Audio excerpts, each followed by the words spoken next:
Hello, and thank you for listening to this podcast.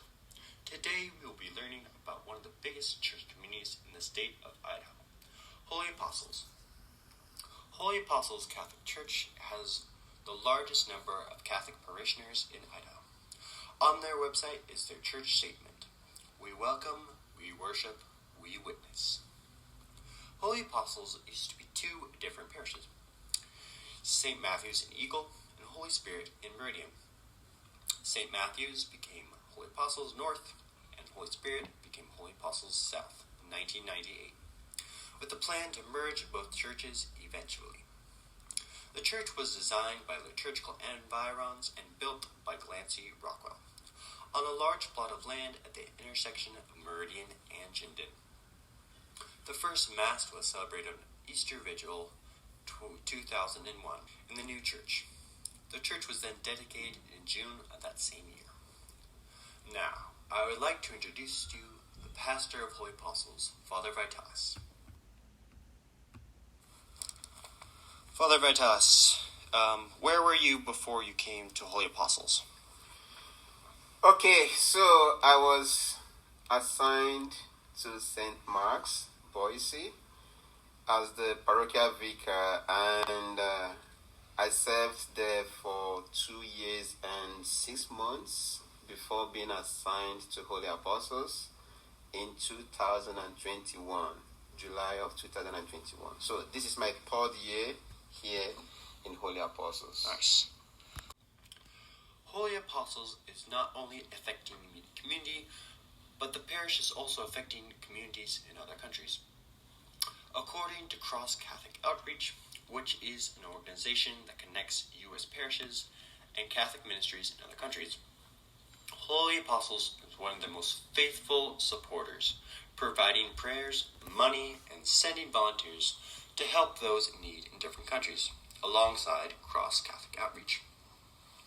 In addition, Holy Apostles hosts a Cross Catholic Outreach priest every Lent for the past 15 years. Holy Apostles is a very active and thriving parish. At the parish website, you can find the Mass schedule and learn about different programs and ministries that Holy Apostles provides. What do you think makes Holy Apostles different from other churches? Oh goodness, this is a very interesting and important question. There are so many things, so many things, but then I will highlight a few of them. One, I noticed that this church is very vibrant.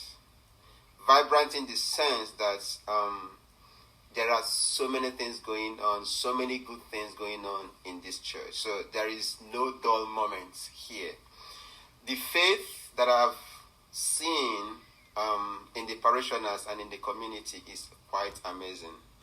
The sense of community, the sense of commitment, and also I've seen that people are actually longing for God, and they have the feeling that they can see God here.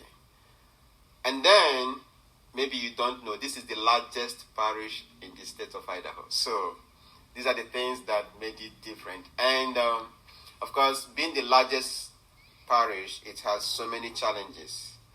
But then, the parishioners, all their hands are on deck to make sure that all the challenges that we see, we were able to overcome them. We have strong volunteer support from the parishioners. Just tell them what to do, they will do it. They also take their initiatives and do things. Currently, we are doing 3 projects. The Growing Together campaign.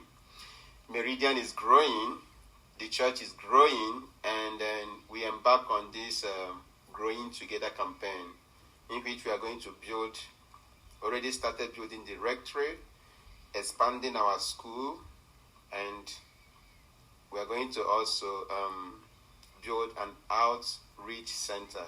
Outreach in the sense that it is for the larger community, not just Holy Apostles, to serve the larger community. And Meridian, Boise, Star, Eagle, and beyond. Yeah. Oh. RCIA program, which is the program that prepares people for initiation into the Catholic faith, is one of the largest in the nation, with an average of about 100 people every year in the RCIA program. In what area of the church have you seen the most growth? So the RCIA, in fact, all the ministries are actually growing big because the population is increasing. I mean, right now, we are about 3,600 registered families. So that would be about 15,000 per head count. So that's a lot of growth. So, and then, of course, as I mentioned, the growth is seen in our building of the new rectory, expanding our school, and also we are going to build the outreach center. So this is what we see. So what we don't see is the growth that is spiritual. I mean, I may not be able to assess that, but I have the feeling that the spirituality of the parishioners has been impacted in a very positive way. Question 3. What would you say is your biggest accomplishment for Holy Apostles? Accomplishment? Mm-hmm. Wow. I don't really know what I have accomplished, but that question should not be for me. It should be for those.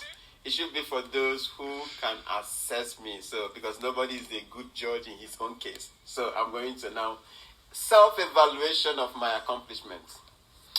Okay. One thing I think I have accomplished here is trying to instill some sense of reverence. Reverence, especially when you come into the church, that it is not like any other place. It is the house of God. And then there are some level of reverence that we need to show whenever we are in the house of God. I mean, that is one.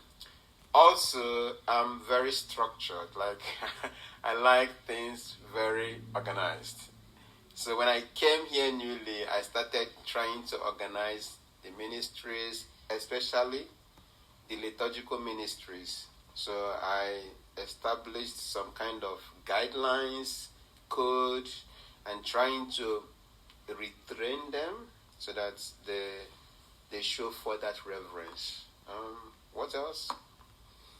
The school, I teach there, so probably I've impacted there. I've impacted on these kids, I mean, in one way or the other. So, I mean, I don't know whether I'm the one who should make this evaluation. Some people should do that and say, okay, hey, this is what we have seen. Yeah, but that's what I have for now. Yeah. In 2016, Holy Apostles opened St. Ignatius Catholic School to meet the growing population demand for a Catholic grade school. In 2015, Andy Kane, the school principal, and 12 other leaders from Holy Apostles went to schools from Seattle to San Francisco to gain information on how to best run the school. The school right now has a capacity of 490 students. Father Vitalis mentioned that there are plans in the future to expand the school as part of the Growing Together campaign. The school's academic program is multi-age and uses inquiry-based methods to teach science, technology, engineering, arts, and math to the students. To summarize, in this episode, we have learned about one of our local church communities, Holy Apostles. Together, we have seen how this parish has impacted the local community, as well as others. We have taken a closer look at some of the biggest ministries that Holy Apostles provides, not only to their parishioners, but also to those outside the faith. If you wish to learn more about this parish, check out their website at holyapostolesmeridian.net. Goodbye, and thank you for listening to this episode. Welcome to Holy Apostles, growing in faith together.